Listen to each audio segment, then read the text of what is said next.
Salam alaikum, Azul Flaoun, bonsoir. La libération de Boualem Sansal, accordée sous le couvert d'une grâce humanitaire à la demande du président allemand, est présentée comme un geste d'apaisement dans une Algérie en proie à de profondes tensions. Mais derrière cette manœuvre symbolique, la réalité est bien plus sombre, alors que l'écrivain retrouve la liberté. De nombreux détenus d'opinion croupissent toujours en prison, victimes d'un système qui refuse le débat et la dissidence. Cette libération intervient en plein novembre, dans un contexte particulièrement inquiétant. Chaque année, des incendies dévastateurs ravagent les forêts du pays, mais cette fois, en novembre, les flammes ont pris une ampleur alarmante. Ces feux qui ont défiguré plusieurs régions poussent certains à appeler à des enquêtes sur leur origine, soulignant l'impuissance de l'État face à des catastrophes écologiques répétées. Ces incendies ne sont pas seulement des drames environnementaux. Ils symbolisent aussi une société fracturée et un pouvoir incapable de répondre aux défis contemporains. Sur le plan politique, l'immobilisme règne. Les blocages persistants empêchent toute réforme en profondeur, paralysant le pays et étouffant les espoirs de changement. Le pouvoir alterne entre gestes symboliques et refus d'affronter les attentes légitimes d'un peuple en quête de justice, de transparence et de liberté. L'Algérie se retrouve aujourd'hui à un carrefour crucial.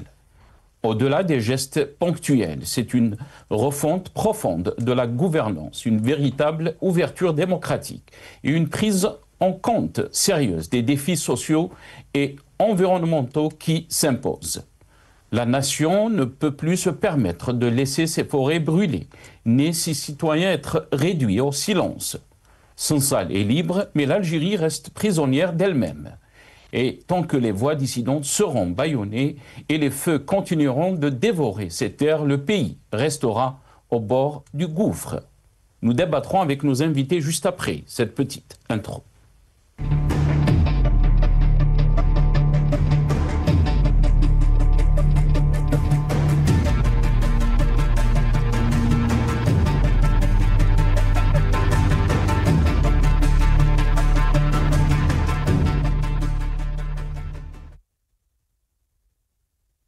Sansal Gracier, prisonnier d'opinion, incendie et blocage politique, l'Algérie sous tension. C'est le titre de notre émission pour ce soir.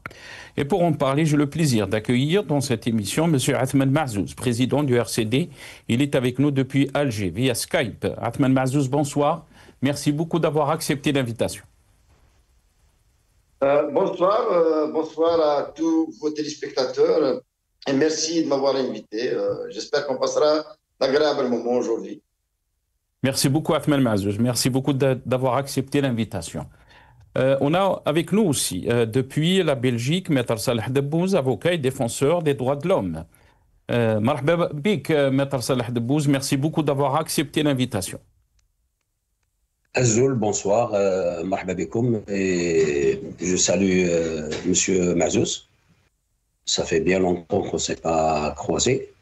Et aussi Azul à tous les téléspectateurs. Merci beaucoup, Maître Salah Debbouz, d'avoir accepté l'invitation. Marhaba bikoum. D'abord, on va commencer avec quelques titres de la presse nationale, mais aussi la revue Le Point française. On va commencer avec Algérie aujourd'hui. Le titre de Algérie aujourd'hui concernant donc les feux. Feux de forêt, C-2, incendie donc maîtrisé en 24 heures, a titré donc le journal L'Algérie aujourd'hui. La protection civile a annoncé ce samedi, donc aujourd'hui, avoir éteint 52 incendies de manière définitive dans plusieurs wilayas du pays, tandis que 5 autres foyers font toujours l'objet d'une surveillance active. TSA, tout sur l'Algérie. Incendie donc en novembre en Algérie, inquiétude et appel à des enquêtes, a titré donc TSA, des incendies ravageurs en plein mois de novembre en Algérie. Point d'interrogation, un parti politique a réagi en appelant à des enquêtes approfondies. Le matin d'Algérie est revenu bien sûr sur cette réunion du RCD. Le RCD alerte sur l'impasse économique et pointe donc On va revenir bien sûr avec Athmane Mahzouz qui est avec nous ce soir sur la situation donc de notre pays. Et un autre titre aussi dans le Matin d'Algérie, Solidarité donc modulable, Tajaddit, Sansal ou le génie et l'indigène, donc attitré le Matin d'Algérie. Et on termine avec le titre donc, de la revue Le Point, exclusive, Boualem Sansal, bonjour la France, je reviens, on va gagner. Gracié par l'Algérie, l'écrivain qui vient d'arriver à Berlin après un an de prison confie ses premières paroles libres à Kamel Daoud pour Le Point.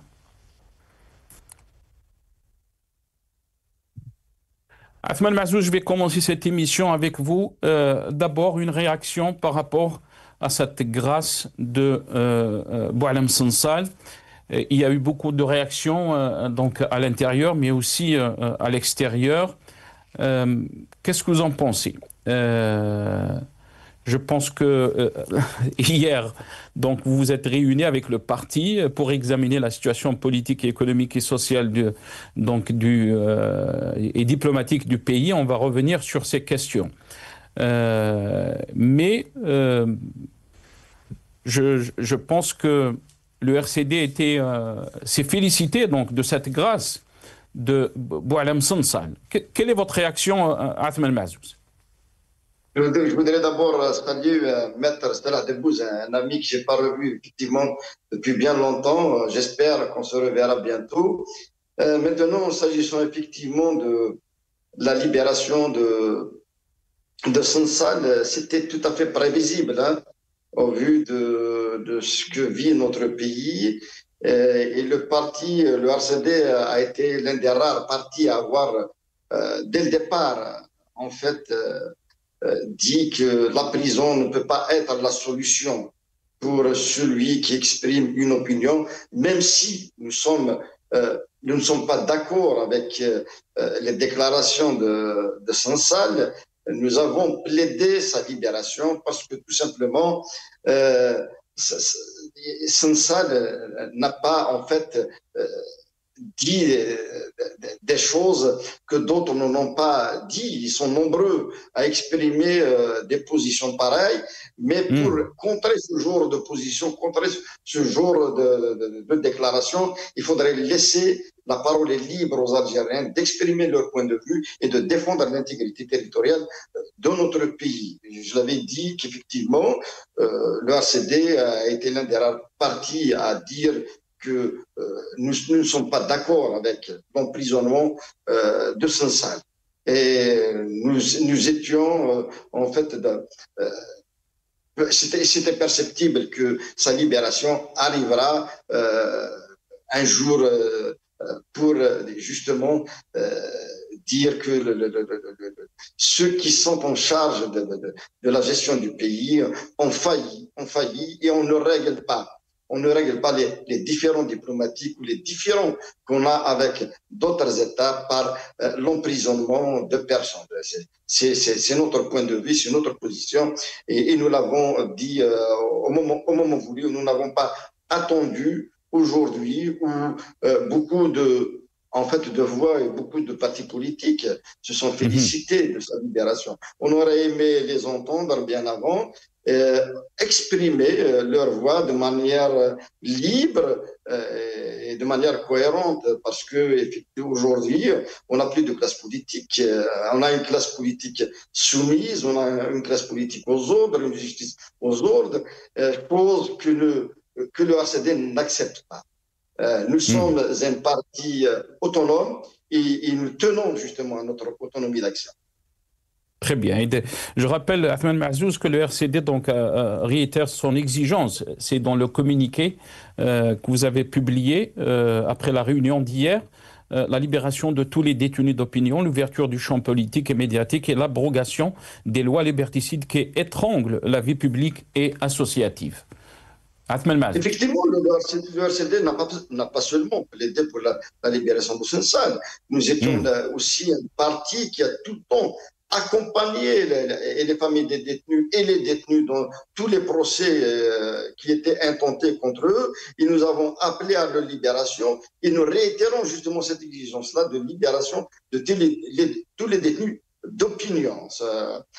Parce qu'aujourd'hui, effectivement, on libère Sansal parce qu'il bénéficie d'un appui au niveau international, mais on maintient des centaines d'Algériens dans des prisons injustement, et nous appelons la communauté nationale, nous appelons toutes les forces politiques au niveau de notre pays, justement, à multiplier les actions, à multiplier la pression sur le pouvoir pour justement arracher la libération des détenus d'opinion. Tejedid, qui vient d'être condamné à 5 ans de prison, c'est vraiment inacceptable pour nous. Et on est inacceptable d'abord en tant que personne, mais aussi en tant que parti politique, parce que nous sommes un parti politique qui lutte pour la consécration des libertés, mais aussi la consécration de la démocratie dans notre pays, chose qu'aujourd'hui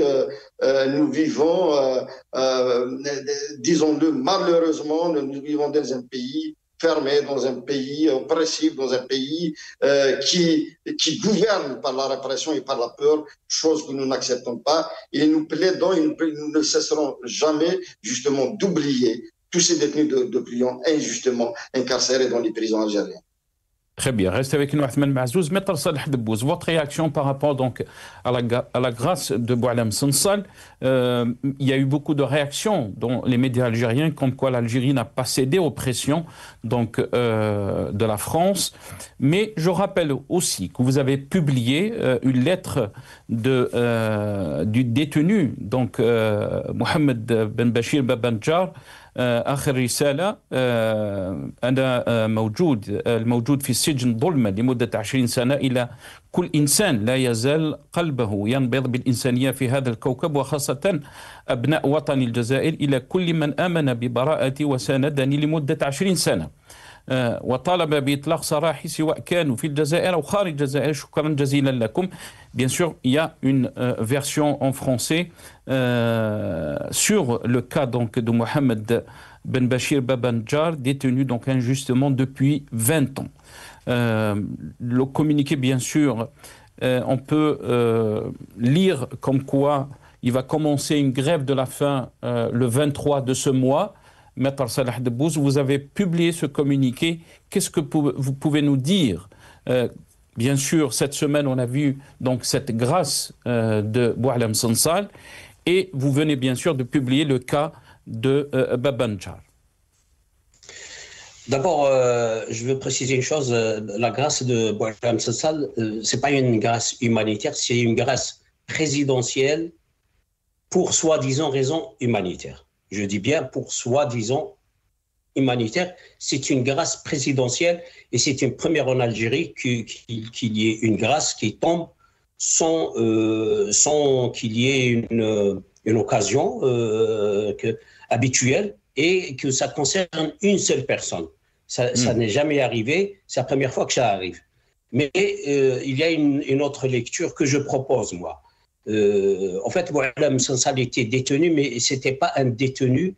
Moi, je pense que c'était une otage. Il était pris en otage pour régler un conflit politique en relation avec le problème du Sahara occidental. La France a changé de position, l'Algérie, les autorités algériennes, je ne dis pas l'Algérie, je dis les autorités algériennes, avaient préféré aller par engager un bras de force. On prend Boualem Sansal en otage. Vous changez de position, on le lâche. Vous ne changez pas de position, on ne le lâche pas.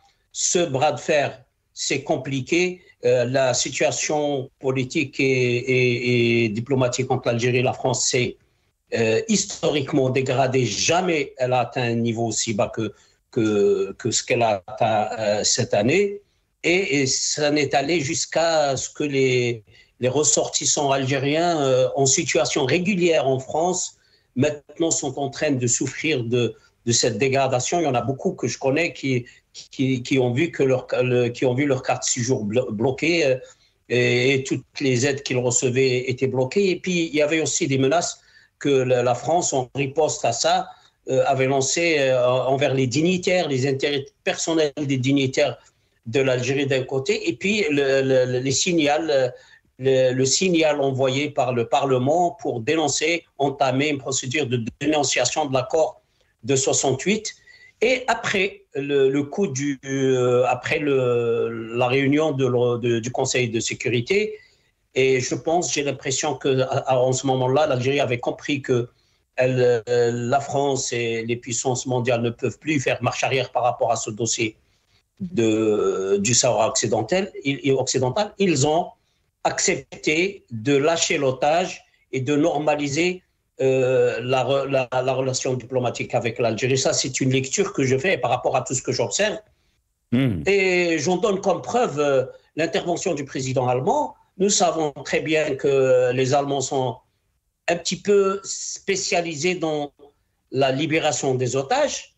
Et c'est de cette manière qu'ils agissent pour libérer, par exemple, les otages de Boko Haram. C'est un avion militaire allemand qui est déplacé sur place. Il récupère les otages, ce n'est pas un avion civil. Et puis, ils sont transférés dans un hôpital militaire en Allemagne pour subir les examens et après livrés à la partie concernée. Donc, les Allemands ont certainement joué le rôle d'intermédiaire dans une discussion entre les autorités françaises et les autorités algériennes concernant la libération de l'otage qui était détenu en Algérie sous forme de détenus soi-disant d'opinion. Et l'opération s'est terminée maintenant. Les autorités algériennes et tous les médias font tous les scénarios possibles pour faire comprendre au peuple que voilà, on vient de gagner une bataille. Ils peuvent dire tout ce qu'ils veulent, mais l'histoire, elle est là, les faits sont là. Boualem Sansal a été détenu pour une opinion. Et tous les détenus d'opinion, ils sont en prison pour des opinions qui ne sont pas punissables par la loi, qu'on soit d'accord ou pas avec eux. Le problème, c'est qu'ils ont donné des opinions et ces opinions ne constituent pas des faits que le code pénal prévoit de punir. Pour régler ce problème, les autorités algériennes ont inventé des dispositions dans le code pénal très élastiques qui peuvent coller à n'importe quel... vous pouvez dire bonjour et le procureur il peut vous dire cette façon de dire bonjour peut provoquer des émeutes et donc vous devez aller en prison il peut vous condamner pour 10 ans. Donc voilà, il y a maintenant, nous avons des détenus d'opinion, leur nombre il est énorme. Moi je ne peux pas vous donner de nombre.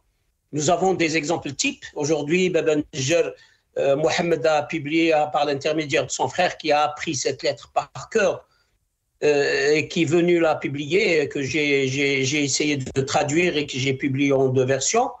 J'ai l'impression que c'est un message d'adieu et il dit que ça serait peut-être mon dernier message et il lance un appel très émouvant à l'opinion internationale et nationale, à la conscience et de dire à la fin que je souhaiterais que les gens ne baissent pas les bras, qu'ils continuent le combat et que le bien est raison du mal en fait compte et que l'humanisme ne soit pas réduit à rien du tout. C'est une lettre qui m'a vraiment touché, mais aussi à Mohamed Tajadid.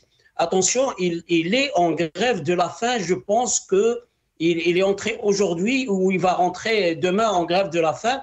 Et je pense qu'il y aura beaucoup de détenus qui vont faire des grèves de la faim pour contester cette façon vraiment révoltante de gracier une seule personne juste parce que cette personne, dans les formes, maintenant je vais aller dans les formes, j'ai expliqué les dessous, mais maintenant on va dans les formes. Un chef d'État qui gracie une seule personne juste parce qu'il y a un président d'un pays occidental qui a lancé voilà, pour des raisons humanitaires, nous souhaitons que Boualem, nous demandons, c'est pas nous souhaitons, nous demandons, ça ressemble à un ordre, que Boualem Sansal soit libéré. Ce Boualem Sansal qui était condamné par le président lui-même, insulté, il avait même insulté, c'est-à-dire il n'y a pas un seul détenu, il n'y a pas un seul cas de détenu qui avait nécessité l'intervention de Tebboune en personne par la gravité des faits.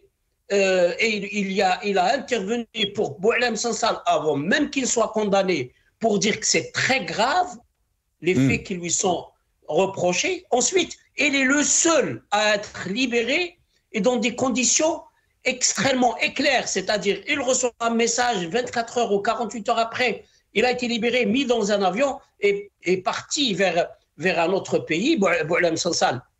Moi, je suis très content qu'il soit libéré, qu'il soit parti de l'Algérie, mais si c'était pour des raisons de santé ou des raisons humanitaires, il aurait pu être élargi. Pourquoi lui permettre de... Je suis content qu'il ait quitté l'Algérie, qu'il ait quitté l'Algérie, qu'il ait pu quitter l'Algérie. Très bien. Mais je pose cette question sur le plan logique. Quelqu'un qui est... Fakhar Kamaldine était très malade, il était en train de mourir. On n'arrêtait pas, il était encore en détention préventive. On n'arrêtait pas de lancer des appels pour dire, écoutez, il est mourant, laissez-le se soigner là où il veut, vous contrôlez-le. Ils ont refusé, ils l'ont laissé mourir dans sa cellule à Ardèche. Mais Boualem Sansal, heureusement pour lui d'ailleurs, je le dis encore une fois de plus, tout de suite relâché, mis dans un avion, transporté vers un hôpital militaire en Allemagne. Ça veut dire que le régime algérien, les autorités algériennes aujourd'hui, si vous n'avez pas une autre nationalité que la nationalité algérienne, vous êtes sous la merci et vous pouvez subir n'importe quoi, même si vous étiez un dignitaire du régime. Très bien, reste avec nous, maître Saleh Debbouz. On va écouter dans ce passage aussi les déclarations du président français Emmanuel Macron, juste après donc la grâce de Boualem Sansal. Un mot pour vous dire que je viens à l'instant de m'entretenir avec le président Steinmeier au téléphone pour lui exprimer ma profonde gratitude pour les bons offices de l'Allemagne et notre coopération fructueuse depuis plusieurs mois sur le dossier de la libération de notre compatriote Boualem Sansal. Nous avons travaillé en transparence avec nos amis allemands comme tiers de confiance et je remercie sincèrement le président Steinmeier de s'être rendu disponible. Notre souci a toujours été d'être efficace pour permettre la libération de M. Sansal un peu plus d'un an après son emprisonnement en Algérie. Et la médiation allemande y a contribué de manière décisive. C'est le fruit d'efforts constants de la France et d'une méthode faite de respect, de calme et d'exigence. Je prends acte de ce geste d'humanité du président Tebboune et l'en remercie. Je reste évidemment disponible pour échanger avec lui sur l'ensemble des sujets d'intérêt pour nos deux pays. Et nous pensons aussi à notre compatriote Christophe. Voilà, donc Athman Mahzouz, Macron donc a remercié les deux présidents allemands, mais aussi a remercié le chef de l'État Majid Tebboune. On va écouter dans ce passage aussi, dans cette petite vidéo, comment les médias algériens donc ont expliqué cette grâce présidentielle. On va regarder donc cet analyste politique. الجزائر لم تخضع، هذا الذي لابد أن يقال، لم تخضع مباشرة إلى تجاوزات وإلى الممارسات السياسوية التي ظلت اللوبيات الفرنسية تتكاذب على الجزائر وعلى ضغوطات فرنسا فرنسا. نظن اليوم وليس في ملف واحد. الرسالة الأولى جاءت من طرف الرئيس الفرنسي لما قام بطريقة تهمه بإحالة جانبا برينو روطايو الذي كان يعتمد التصعيد التدريجي. اليوم هذا ما بقي له إلا الكلام لكي يعبر عن رأيه، ولكن في جميع الحالات الجزائر لم تخضع بطريقة مباشرة. بعبارة أخرى، لما تم اعتقال بوعلام سنصال وظلت العدالة تجري سيرها. نعم. Voilà, Athman Mahzouz, quand on voit la couverture des médias algériens concernant donc cette grâce, l'Algérie n'a pas cédé donc à la pression française. mais aussi on se rappelle de ces déclarations qui ont choqué beaucoup du chef de l'État Majid Tebboune, qui avait qualifié donc Boualem Sansal d'imposteur envoyé par la France, alors que pendant sa libération, il y avait un communiqué de la présidence qui parlait donc de Boualem Sansal, l'écrivain. Votre réaction? Moi, en fait, je ne m'étonne pas de la réaction des médias algériens. C'est des médias, en fait, dont le bréviaire communicatif est inspiré, mais aussi dicté au plus haut sommet de l'État. Tout simplement pour, en fait, maquiller la débâcle qu'ils ont essuyé, notamment la débâcle diplomatique. Maintenant, effectivement, je disais que c'est souvent les médias algériens agissent par injonction. D'où d'abord le fait que le RCD est tout le temps boycotté. Il n'a aucune apparition publique, notamment dans ces médias-là. Pour vous dire que les Algériens n'ont pas affaire à des médias qui sont là à répercuter le message et ce que pensent les Algériens en général.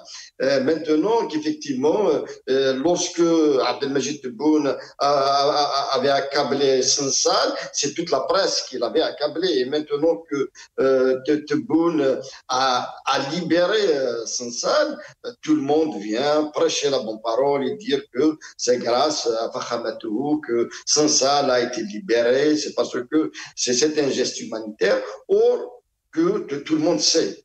Tout le monde sait que la presse algérienne n'a rien de libre. N'a rien de libre. Elle est aux ordres, comme elle l'est également la justice algérienne. C'est pour vous dire que aujourd'hui, si Tebboune décide maintenant de dédouaner l'essentiel de ceux qui sont incarcérés injustement, la même presse va encore faire autant. Maintenant, on aimerait bien que d'autres détenus soient libérés. On aimerait bien que cette presse-là aussi plaide pour la libération des autres détenus politiques, parce que je vois, y compris une certaine classe politique soumise aujourd'hui, dire que le chef de l'État pourrait probablement prochainement, dans le cadre du lancement d'un dialogue, j'ai entendu tout à l'heure justement le chef du RND s'exprimer et dire qu'il y aura un dialogue qui sera lancé d'ici 2-3 mois et nous réitérons nous plaidons pour justement un apaisement et la libération de certains détenus. Ajman Mahzouz, je m'excuse. Puisque vous êtes, je vous ai coupé la parole puisque vous êtes en train de parler donc du premier secrétaire ou le secrétaire général donc du RND. On va l'écouter dans ce passage et je reviendrai à vous juste après. لكن أيضا نحن في التجمع الوطني الديمقراطي، ولأنه السيد الرئيس إيمانه العميق بالحوار الشامل ولم الشمل ما دام ذلك يصب في خدمة المصلحة الوطنية العليا.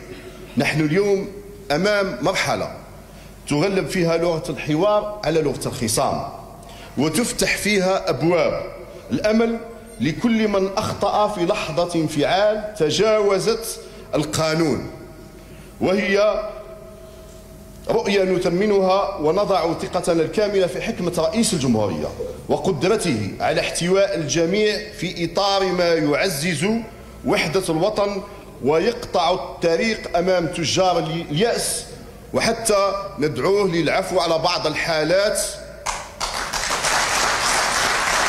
ونلتمس منه ذلك ونلتمس استعمال صلاحياته الدستورية من أجل تعزيز الجبهة الداخلية، من أجل طي صفحة الماضي بروح المسؤولية والتسامح، وهي خطوة ضرورية لبناء مستقبل تسوده الثقة والوحدة بعيدا عن الإقصاء والانقسام. Voilà, donc Athman Mahzouz, dans le communiqué que vous avez publié bien sûr aujourd'hui, vous avez soulevé la question donc de politique. Et là, je cite votre communiqué: sur le plan politique, le pays demeure prisonnier d'une situation d'expectative et de verrouillage à la veille d'échéances électorales importantes. Le pouvoir persiste dans sa politique de fermeture du champ politique et médiatique, confisquant la parole publique et étouffant toute expression libre. La lourde peine infligée à Mohamed Tajaddid, poète du Hirak, illustre d'une dérive répressive où la justice devient un instrument d'intimidation. Ce verdict d'une sévérité inédite adresse un message clair: toute revendication citoyenne demeure passible de représailles judiciaires dans un contexte où la liberté est systématiquement criminalisée. On vient d'entendre bien sûr le premier secrétaire donc, ou le secrétaire général donc, du RND. Qu'est-ce que vous en pensez?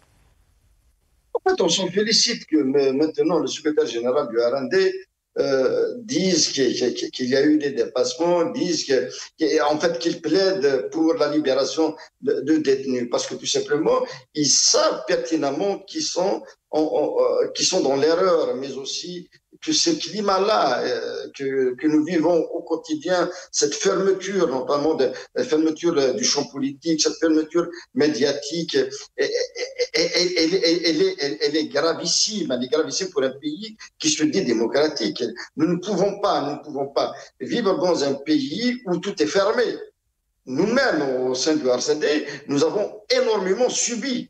Il n'y a pas très longtemps, on nous a refusé l'organisation d'une université d'été. C'est pour vous dire que on ne veut pas d'acteurs politiques autonomes qui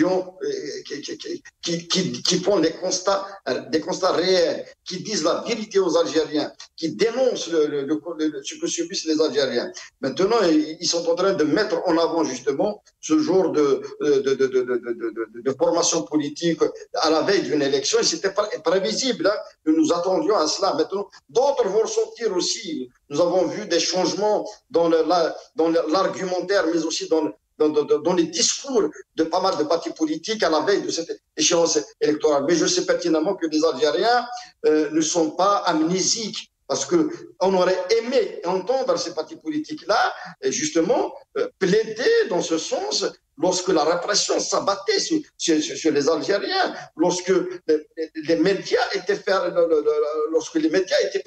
pour notamment l'opposition. On aurait aimé les voir aussi s'exprimer lorsque la classe politique démocratique d'opposition s'exprimait et qu'on fermait sur elle et qu'on a réprimé. Mais aujourd'hui, maintenant qu'on est à l'approche d'élections législatives et locales, ils vont essayer de nous jouer un autre tour. Ils vont essayer de jouer un peu sur l'ouverture, mais nous savons pertinemment qu'ils feront tout pour faire taire, notamment les voix discordantes, faire taire ceux qui plaident justement pour un changement radical, pour une rupture radicale avec les pratiques du système actuel. Nous savons pertinemment que nous, au sein du RCD, sachez que nous n'allons pas céder malgré les chantages, malgré la répression, malgré toutes les manœuvres dont nous sommes victimes. Très bien. Restez avec nous, Athman Mazouz. Maître Saleh Debbouz, d'abord, si vous voulez réagir par rapport à ces déclarations du secrétaire général donc, du RND, mais aussi on a entendu Bengrina, donc le président de Parti El Bina. On va l'écouter dans ce passage. ويتكرم بمكرمة منه لإطلاق سراحهم. أذكر منهم على سبيل المثال وليس الحصر الأستاذ الدكتور لمين بالغيث،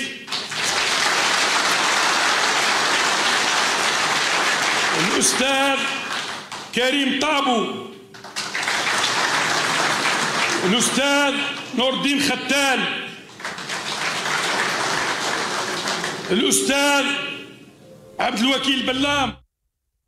Voilà, Maître Saleh Debbouz, Bengrina est en train d'appeler au chef de l'État de gracier. Il a cité des noms, Abdelwakil Blam, Karim Tabou. Karim Tabou, il faut rappeler, donc il n'est pas en prison. Mais aussi Belrif et donc une autre personne.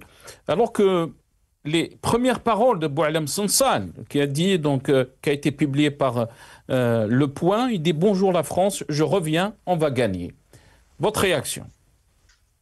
Alors, je vais réagir en bref pour les trois axes. Ce qu'a dit le secrétaire général du RND, il faut faire attention aux mots. Dans ce qu'il a dit, il n'a pas dit nous lançons un appel à Tebboune au président, comme il l'appelle, parce que moi je ne le considère pas comme président. Je tiens à le souligner d'ailleurs. Donc, il dit nous lançons un appel pour libérer. Il ne dit pas les détenus d'opinion. Il dit ceux qui se sont égarés, c'est-à-dire c'est leur faute s'ils sont en prison, mais Tebboune, il va être large, où ils se mettent parce qu'ils ont commis des fautes, mais معليش يسمح لهم. Et il lance un appel pour certains, pas tous. Donc ça, il faut bien faire attention à ces mots. Deuxième réaction pour Bengrina, je dis seulement tous les noms qu'il a cités, c'est des oustades. Et les oustades ne doivent pas se trouver en prison, tout simplement. Et le reste, c'est du folklore, je considère ça. Et pour le troisième axe, rappelez-moi, c'était quoi? Boualem Sansal qui a dit donc ces déclarations. Bonjour la France, je reviens, oui. On va gagner. Qu'est-ce que cela veut dire pour vous? Il a tout à fait le droit de dire bonjour la France, puisqu'il est franco-algérien et qu'il a été libéré grâce à la France, à tous les efforts que la France avait développés. Donc, et c'est tout à fait normal qu'il dise bonjour la France et qu'il dise je reviens puisqu'il revient et qu'il dise on va gagner puisqu'il a déjà commencé à gagner. Donc, je trouve ça tout à fait logique dans la suite de l'évolution de sa situation et de son combat. Et bon, voilà, c'est de bonne guerre, ça. Très bien. Athmane Mahzouz, j'aimerais revenir aussi sur votre communiqué. Vous avez parlé aussi de la situation sur le plan économique. La loi de finances 2026 illustre une fois encore les incohérences d'une gouvernance sans cap ni stratégie. On peut lire dans votre communiqué, le déficit annoncé dépasse les 9 000 milliards de dinars, soit plus de 54% du budget global et plus de 22% du PIB, des niveaux sans précédent qui interrogent gravement sur la capacité de l'État à se financer par les voies conventionnelles. Quand on voit la situation du pays, mais aussi sur le plan diplomatique, vous avez parlé de la situation diplomatique. La politique étrangère nationale continue de s'enlisser dans l'improvisation et le populisme. L'Algérie, autrefois acteur respecté sur la scène régionale et internationale, voit aujourd'hui son influence s'effriter à mesure que le pouvoir s'enferme dans la rhétorique et la gesticulation. L'absence d'anticipation et de proactivité dans la conduite de la diplomatie conduit à une perte d'équilibre dangereuse pour les intérêts stratégiques du pays. Vous avez dressé un bilan très négatif de la situation que traverse notre pays sur tous les plans, Athmane Mahzouz. Pourquoi? En fait, la réalité vécue par les Algériens est pire que ce que nous décrivons, nous, en tant que parti, parce que nous ne pouvons pas, en fait, parler de tout et, en fait, décrire toute la situation que vivent au quotidien les Algériens. Effectivement, maintenant, du moment que le sujet est le projet de loi de finances 2026, il faudrait que l'on rappelle aux Algériens qu'à aucun moment, le gouvernement a construit ces lois de finances sur la base de vrais chiffres. Aujourd'hui, les Algériens ne peuvent plus avoir les vrais chiffres, notamment ceux du chômage, ceux des réserves de change, mais aussi ceux que, en fait, qui peuvent être des paramètres dans l'élaboration des lois de finances.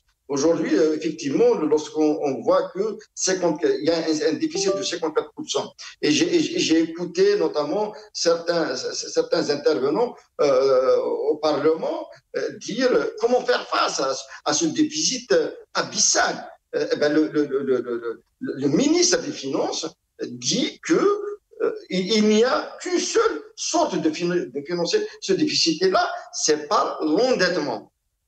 Or, chez nous, l'endettement il parle d'un endettement interne. Il voulait, au départ, il disait que dans tous les pays du monde, c'est un endettement extérieur. Mais aujourd'hui, chez nous, il parle subtilement d'un endettement interne, mais ce qui se cache derrière, c'est qu'ils vont faire appel à la planche à billets.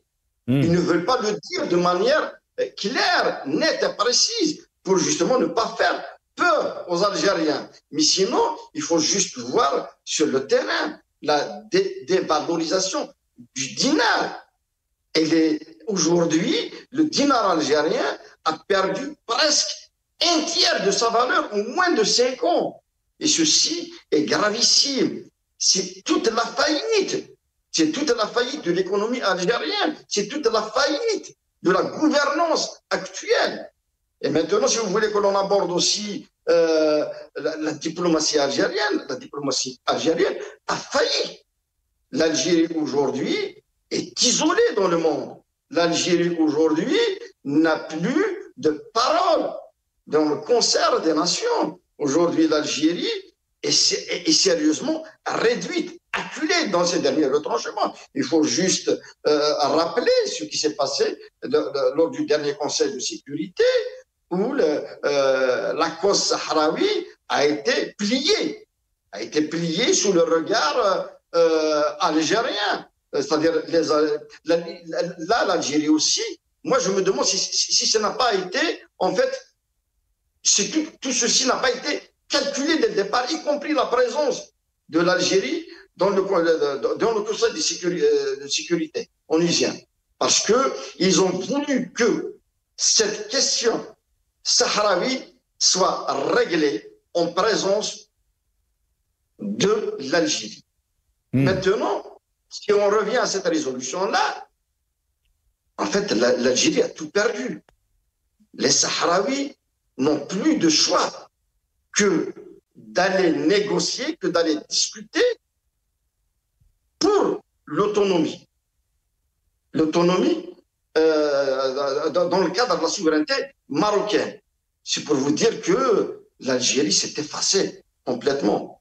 L'Algérie qui a tout le temps plaidé pour justement un règlement dans le cadre onusien, aujourd'hui, on voit que cette cause-là qui était mise en avant depuis des décennies, a échappé, mais aussi a été en fait pliée par la faute, notamment de cette diplomatie qui est défaillante.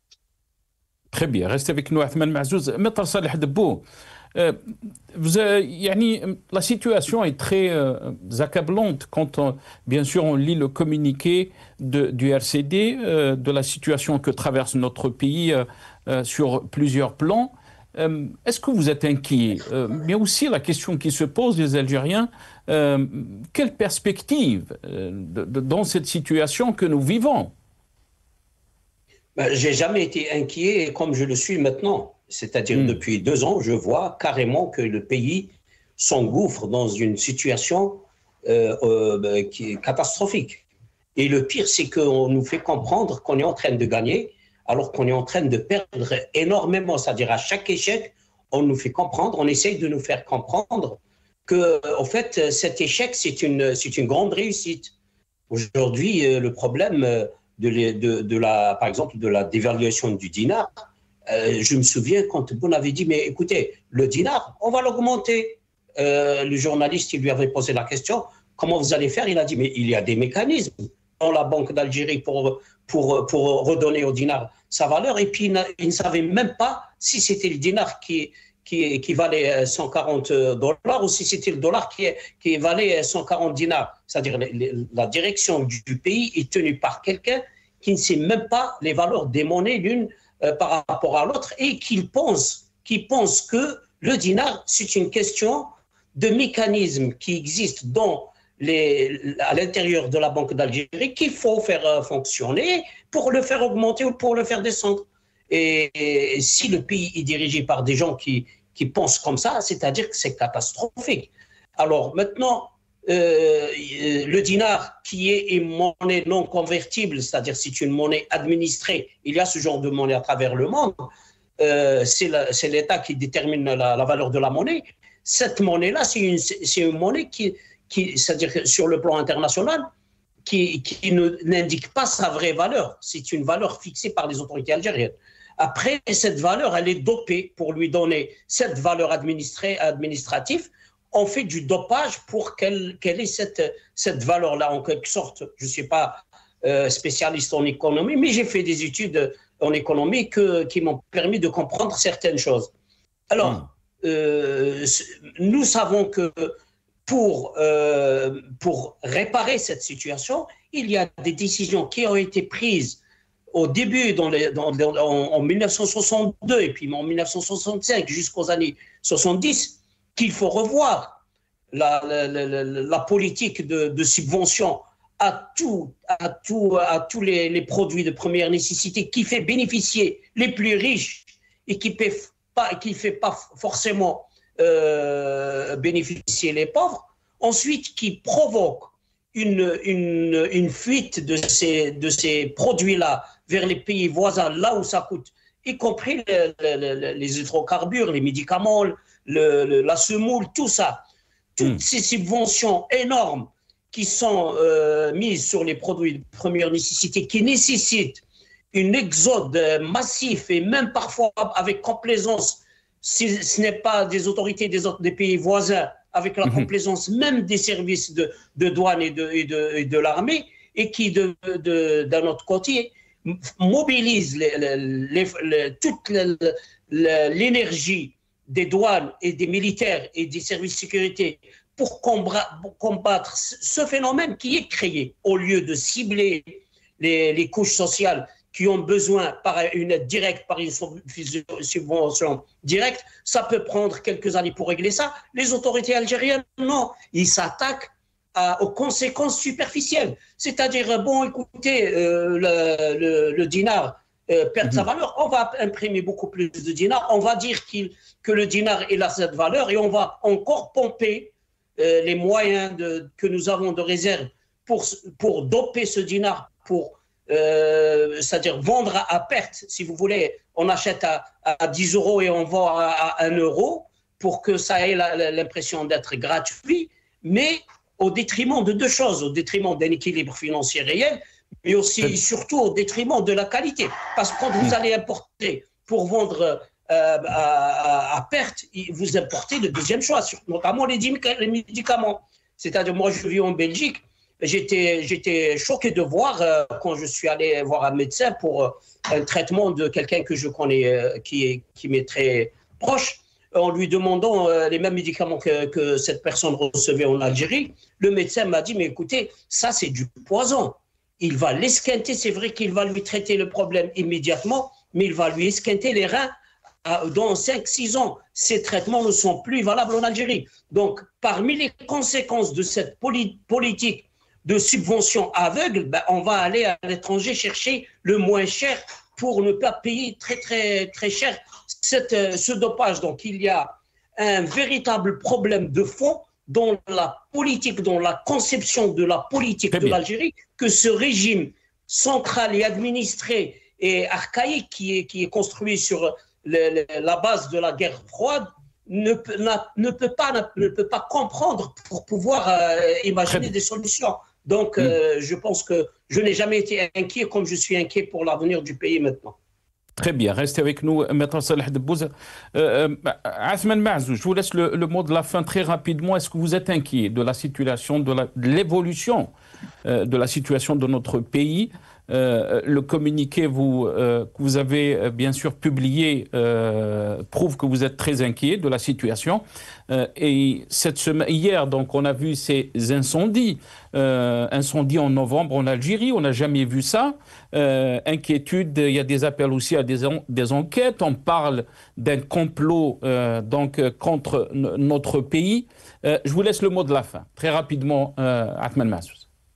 C'est le dit depuis bien longtemps. Nous sommes plus qu'inquiets. Et la situation que vit notre pays est vraiment inquiétante parce que nous vivons une crise multidimensionnelle, une crise profonde qui nécessite une réelle rupture, une véritable rupture avec les pratiques d'un système qui a mis à genoux tout un pays. Je sais pertinemment que les Algériens ont les forces nécessaires. Le peuple algérien peut rebondir, il va rebondir parce que tout simplement, ce régime-là a failli et il a failli sur tous les points. Et il ne pourra pas être la solution. Il ne pourra pas apporter de solution pour la crise que nous vivons aujourd'hui. Il va falloir maintenant justement sortir et avoir l'intelligence nécessaire justement de contrer cette réparation-là, mais aussi cette manœuvre-là qui veut durer par la peur. J'appelle les Algériens à sortir et à revendiquer, mais aussi à rejeter ce pouvoir, un pouvoir qui a failli, un pouvoir qui veut justement anéantir l'État algérien. Parce que s'il continue dans cette politique-là, s'il continue sur cette voie-là, il va finir par ruiner le pays, il va finir par dissoudre carrément l'État algérien. Je voudrais conclure seulement que des échéances arrivent. Il faudrait que les Algériens sachent de quelle manière les aborder. Nous pouvons changer la donne pour peu que la classe politique, que les véritables démocrates, que les républicains, que les forces vives de ce pays-là, qui veulent d'un changement profond, s'unissent, mais aussi réagissent unanimement pour mettre un terme à cette gestion catastrophique qui mine le destin national. Merci beaucoup, Athmane Mahzouz. On est arrivé à la fin de cette émission. Je remercie mes invités. Maître Salah Debbouz, avocat et défenseur des droits de l'homme. Vous étiez avec nous depuis Bruxelles. Merci à vous. Merci à Athmane Mahzouz, président du RCD. Vous étiez avec nous depuis Alger. Merci à vous, chers téléspectateurs, d'avoir suivi cette émission. Ya'takoum saha wa bqaw ala khair.